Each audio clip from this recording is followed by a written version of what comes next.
Bom dia, estamos aqui com mais um Educa Brasil, o nosso encontro com a educação. Hoje nós vamos entrevistar a professora doutora Maria Luísa Xavier.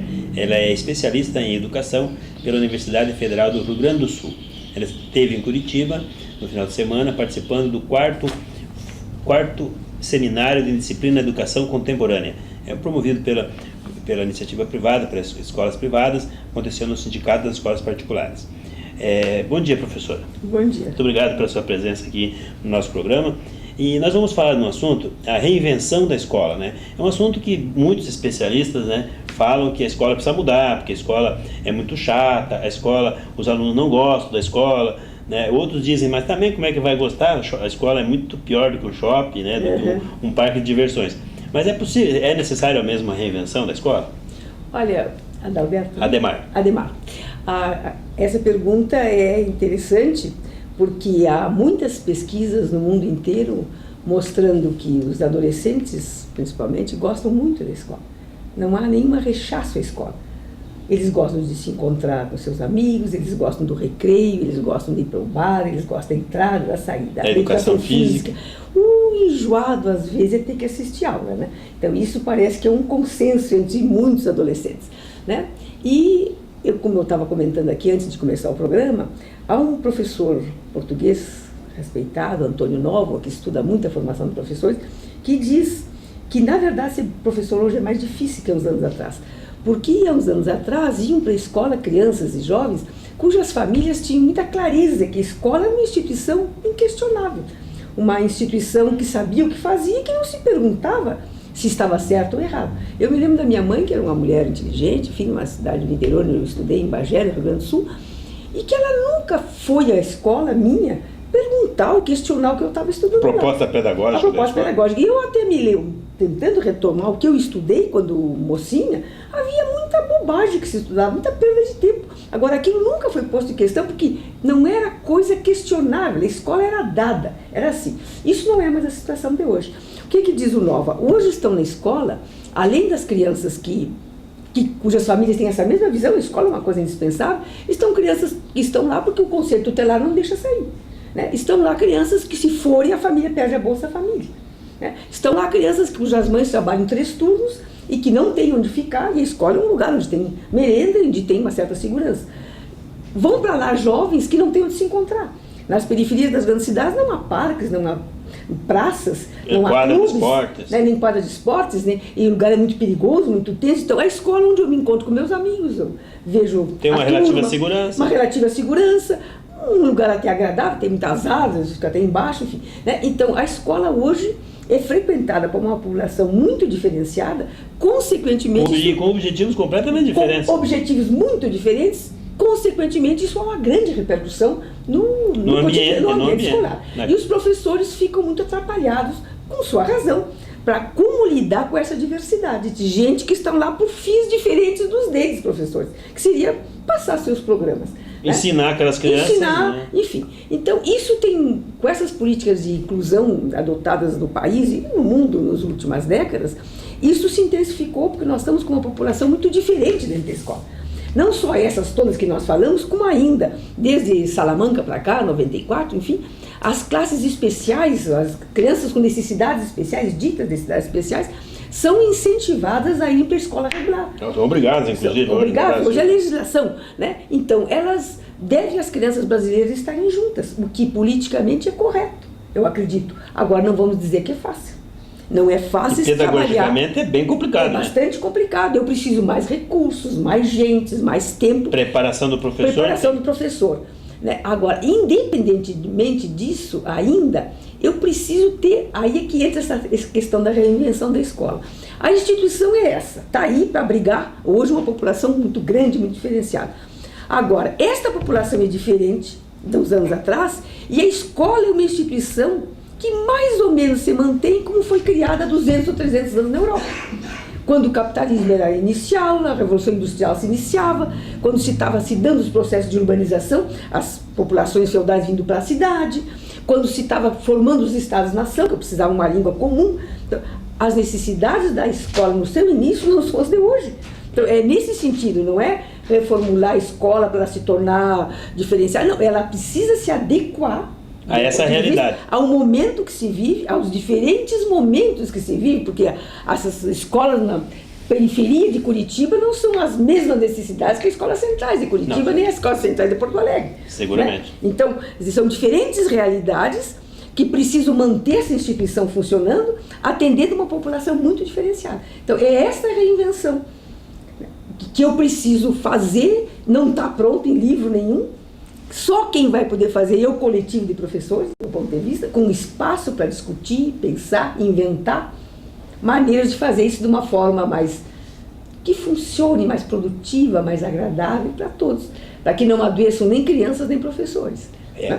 Nós estamos conversando com a professora Maria Luísa Xavier, ela veio de Porto Alegre participar aqui de um seminário de disciplina na educação contemporânea. Estamos abordando aqui essa questão da reinvenção da escola. Eu interrompi, quero fazer uma pergunta para a senhora, mas a escola tem que fazer esse papel na sociedade? Esse papel é tão abrangente de você ter que atender tantas pessoas com tantos objetivos diferentes? É a escola que tem que fazer isso? Professor. Por exemplo, outros problemas também, né, que nós temos na escola. Hoje, todas as ações, ou toda a educação que seria da família, educação sexual, educação alimentar, educação para a cidadania, educação de valores, para o trânsito, isso há 50 anos atrás não era papel da escola. Exato. Era papel da família. Isso virou tema transversal na proposta pedagógica. Né? Mas isso é papel? Tem que ser na escola ou não tem outro jeito mesmo? Olha, professor, o que eu vou lhe dizer? Acho que o ideal é que isso seja retomado pelas diferentes instâncias da sociedade, que a sociedade como um todo se veja como educadora das gerações novas que estão aí. Né? Há até projetos falando hoje, com esse projeto de transformar a escola em escola de 2 turnos, de turno integral, né? Educação integral, né? Há muito cuidado. Eu tenho até participado no MEC, lá na Secretaria da SECAD, que tem esse projeto, com a ideia de que isso não seja mais do igual, que não seja o segundo turno repetido que faz o primeiro, 2 vezes a mesma coisa, né? A ideia é que se possa pensar paulatinamente, no fundo é uma retomada dessas funções pelo resto da sociedade, né? Que se faça no contraturno a possibilidade da criança e do jovem conhecer a sua cidade e ver os aspectos culturais da sociedade, que isso é educação.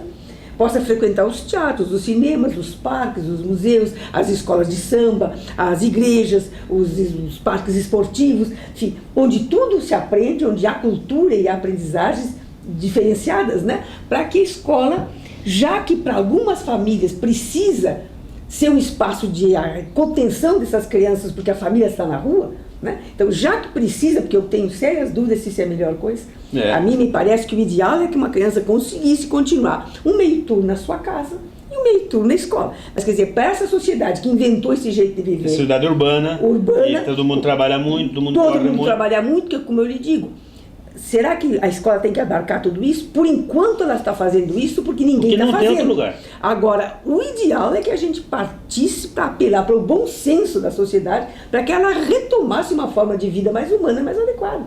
Que os pais tivessem tempo para educar seus filhos, que os pais tivessem tempo para conversar com seus filhos. Então, muitas coisas ficariam de menor tamanho para a escola, né? Porque na verdade é exigir demais. Nós falamos até a questão da preparação do professor. Você pega um professor de 5ª ou 8ª de geografia, ele faz faculdade, aprende os conteúdos de geografia, mas ele não aprende na faculdade como é que lida com o conflito dentro da sala de aula, com um conflito desse que a senhora falou, de um grupo de adolescentes de idades diferentes, de interesses diferentes, culturas diferentes, objetivos diferentes, vai ter um conflito natural. O professor não foi preparado, não está preparado, e na maioria das vezes nem sabe o que vai enfrentar quando chega na escola, porque não tem a menor noção da vida real lá na escola, né? Então, mas e como é que faz? Na verdade, vira uma guerra só, é isso? Olha, às vezes vira uma guerra, tem alguns com uma certa habilidade. Que bastante fica doente. Alguns adoecem, outros conseguem inventar formas de viver. Agora, o que sem dúvida, foi como eu fechei a minha fala hoje de manhã, o que sem dúvida precisa ser feito, independente da sociedade se alertar para a necessidade de se organizar para viver de uma forma mais saudável para todos, né? E até atendendo mais os jovens, enfim, não deixando essa função apenas para o professor, Além disso, me parece que nós precisamos mexer profundamente nas licenciaturas, na formação dos professores, principalmente esses de quinta, oitava e de ensino médio. Porque eles, enquanto a sociedade não se altera, não sei se depois até não precisaria, eles estão recebendo jovens com essas necessidades, precisando ser ensinados, educados, conhecendo valores, sendo informados sobre esse mundo que eles estão vivendo, coisas que ninguém está fazendo com esse jovem. Então, os professores, mesmo que ele seja de geografia ou de biologia, ele precisa dar conta disso. Precisa dar conta desse conflito, dessa relação social. Dessa relação, né? Que é um conflito um pouquinho da natureza humana, mas é uma relação social conflituosa, como todas as relações. Exato, né? Exatamente. Então, nesse sentido aqui, as licenciaturas, essa formação de professores, precisa se adequar ao momento que se vive. Tem um autor que a gente gosta, estuda, o Miguel Arroyo, de Minas, que ele diz que nós temos que primarizar o ensino fundamental. É dar aquele caráter de escola primária, nossa antiga escola primária, para o ensino fundamental como um todo. Porque o professor primário olhava para o aluno como um ser integral, com quem eu me preocupava com a formação dele mais completa. Né? Então, esse professor de quinta, sexta, sétima, oitava tem que fazer isso, porque não tem quem esteja fazendo. Mas a segmentação vai contra essa, na contramão dessa história. A segmentação está em questão. Né? É isso que eu digo, ao reinventar a história, isso também entra em questão. Quer dizer, quando se estudou, a escola foi montada, a escola que a gente tem de modelo, que a escola foi um modelo europeu, me parece, no ensino da modernidade, quando o homem deixa de acreditar que Deus explica o mundo, e eu assumir com a minha razão, a capacidade de entender o mundo que está aí, para poder dar conta desse mundo tão complexo, separa tudo os pedacinhos. Digo que isso é geografia, que isso é história, que isso é matemática, que isso é... O mundo não está separado aos pedaços, o mundo é uma coisa mais uniforme. Né? Eu mexo muito com minhas alunas. Se vocês chegarem e se disserem assim, uma noite estrelada, o que é uma noite estrelada? É geografia? Ou é literatura? Ou é poesia? Ou é astronomia? Ou é astrologia? Né? Talvez matemática. Ou talvez matemática. Uma noite estrelada é uma noite estrelada. Agora, como eu não dou conta disso tão difícil, eu digo, não, agora vamos estudar geograficamente uma noite estrelada, os astros são esse e aquele. Literatura, vamos estudar a poesia, a lua. A filosofia. Exato. Então, na verdade, este mundo aos pedaços, que foi o currículo disciplinar, esse uma espécie de modelo industrial que nós tivemos. Modelo separado, porque a fábrica era os pedaços, fordista, enfim. Este modelo está em questão, porque as grandes questões do mundo de hoje não estão dentro das disciplinas. Eu digo, a influência da eleição do Obama. Em que disciplina o senhor estuda isso, se pegar uma sozinha? Não tem? Nós temos que entrar na literatura, no português, na filosofia, na política, até na química, quem sabe, na futura guerra mundial, no petróleo lá dos Iraque, enfim. Então, os problemas humanos, que é o que eu acho que a escola tem que discutir com os seus alunos, eles não cabem mais dentro dos pedacinhos da disciplina.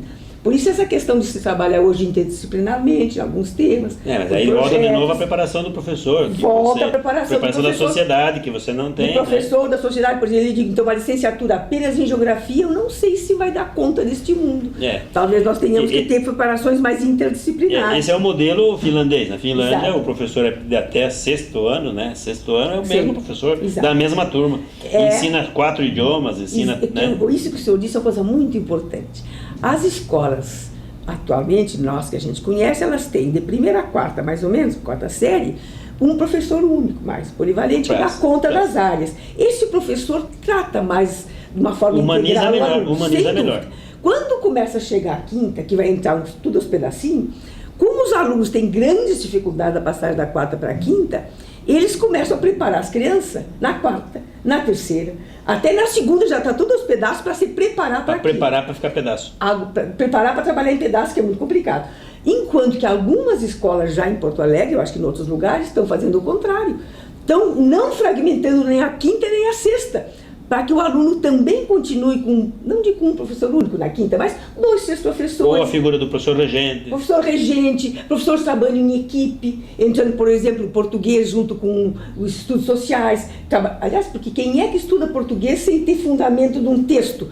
Como é que tu estuda a ciência sem estudar a tua língua? Onde é que tu lê? Na linguagem. Então elas podem perfeitamente entrar junto. né? E aí tem os tais da grade curricular, né? Não sei Sim. se lá no Rio Grande do Sul é assim, aqui no Paraná não pode trabalhar história e geografia junto, tem que ser Sim. separado, Sim. tem que ter nota separada, Sim. tem que ter Olha, prova professor, separada. eu não posso ter garantia, porque eu não sou especialista em legislações, até porque eu acho enjoado, aprendi, não sei lá, porque eu não sou especialista, mas eu não sou, né? Mas o que a gente ouve contar é que, principalmente da última LDB para cá, 96 para cá, a legislação é bastante flexível.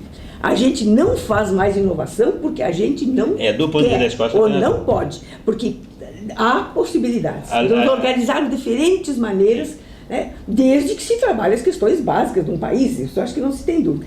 Nós não estamos mais aprisionados pela legislação, nós estamos aprisionados pela tradição.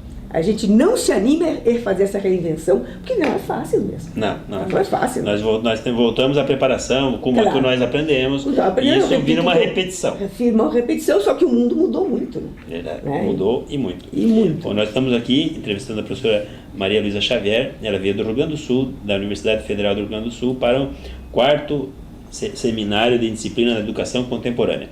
Estamos aqui falando da reinvenção da escola. Nós já vamos voltar a falar sobre ela. Nós temos que reinventar o aluno. A pergunta que eu vou fazer para ela, vocês ficam pensando, né, que daqui a pouco ela vai responder, né? Eu quero lembrar vocês, nós temos o nosso site do Instituto, institutoeducabrasil.com.br. No site você consegue baixar os programas, né? Tem o áudio dos últimos 10 programas. Se você gostou das entrevistas que viu na TV, indique para os amigos que você pode ouvir lá no seu computador durante a semana, durante as próximas semanas, né? Também quero lembrar que o nosso programa é repetido durante a semana na TVA, no canal 17. É uma parceria do Instituto com a TVA.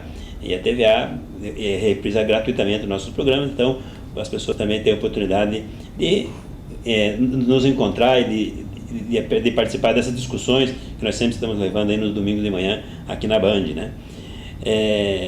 Professora, nós precisamos mesmo reinventar a escola, né? Eu acho que é assim, reinventar no sentido mais amplo da palavra. De adequar ao Mas e o momento aluno? que você vive. O aluno, essa é uma questão também muito interessante, que ser aluno é uma questão cultural e não genética. Quer dizer, eu não nasço aluno, em posturas de aluno, em posturas escolares. Porque aluno é sem luz, né? Sem luz, né? Exato. Vem daí, então, né? Eu não nasço com essa postura, eu não aprendo isso. Aliás, eu não aprendo nada que não me seja ensinado. E ninguém é sem luz, em princípio. Eu nasço na espécie e só me torno gente se a geração mais velha... Se os adultos fizerem o seu papel, me ensinarem a tradição, enfim. Né? Então, uma das coisas que eu estudei, principalmente na fase do meu doutorado, foi essa questão, porque eram umas questões disciplinares que me interessavam, essa questão das posturas de aluno. E o que a gente vai se dando conta, que a escola moderna tinha muita clareza que uma das suas funções era domesticar esses corpos que não se paravam para que eles se prestassem para ficar mais controlados. Não era por mal, porque eles estando mais controlados, mais contidos, teriam condições de fazer uma aprendizagem maior e ao mesmo tempo aprenderem a não dar conta dos seus impulsos sempre que lhe desse vontade. Gentificar um pouco. Exatamente. Então tem uma frase que eu usei, que eu, claro, tirei da pedagogia do Kant, do filósofo, né? Que ele diz o seguinte: as crianças são mandadas cedo à escola não para que aprendam necessariamente as coisas que se lhes ensina. Eles são mandados cedo à escola para aprenderem a ficar sentados tranquilamente, obedecendo os adultos, para que no futuro eles aprendam a se controlar e não façam tudo que lhes der na cabeça. Então, a escola moderna tinha esta base. E quando a senhora fala escola moderna, nós estamos falando da escola da década de 30. Não, a escola de 260 anos. De 200 anos. Da modernidade para cá. A nossa, digamos, eu chamaria de contemporânea. Né? Então, esta escola tradicional, enfim, tinha esta função. Então, se dizia, não, senhor, não é assim que um aluno se porta. Não, se ele não fala todos ao mesmo tempo, um de cada vez. Não, entre em fila, não se arrasta os pés.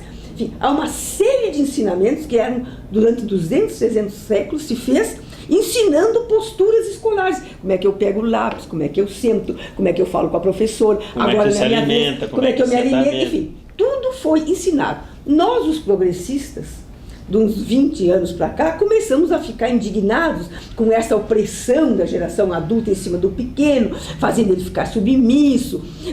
Tem até aquelas imagens do Pink Floyd lá, claro, criança passando no moedor de carne, né? Exato, passando no moedor. Como é que se chama? O Maravilha do... tempos modernos, do Chaplin, mostrando os operários tudo formado. Quer dizer, não é isso. Eu quero um indivíduo criativo, mais livre, crítico, capaz de ter posições nessa sociedade. Claro, eu quero isso. Só que, então, eu deixei de formatar o aluno antigo. Não é mais, não digo para ele não se portar mal, eu não ensino mais aquilo do Kant, né? Mas me esqueci de ensinar um novo jeito. Não só me esqueci de ensinar, como eu nem sei bem qual é. Qual é o jeito que eu me esqueci de criar um novo jeito, que eu só vou fazer no coletivo, dos meus professores. Gente, o que é um aluno para a escola contemporânea, para a escola democrática? É o sujeito que fala, mas não fala por cima do outro. É o que fala, mas respeita a opinião do fulano. Quer dizer, me parece que é isso. Mas é o sujeito que fala e retruca o professor, e isso não é falta de respeito. Não é falta de respeito, é esperado que aconteça. Agora, ele vai falar na hora certa, ele vai falar, mas ele não vai ofender o professor.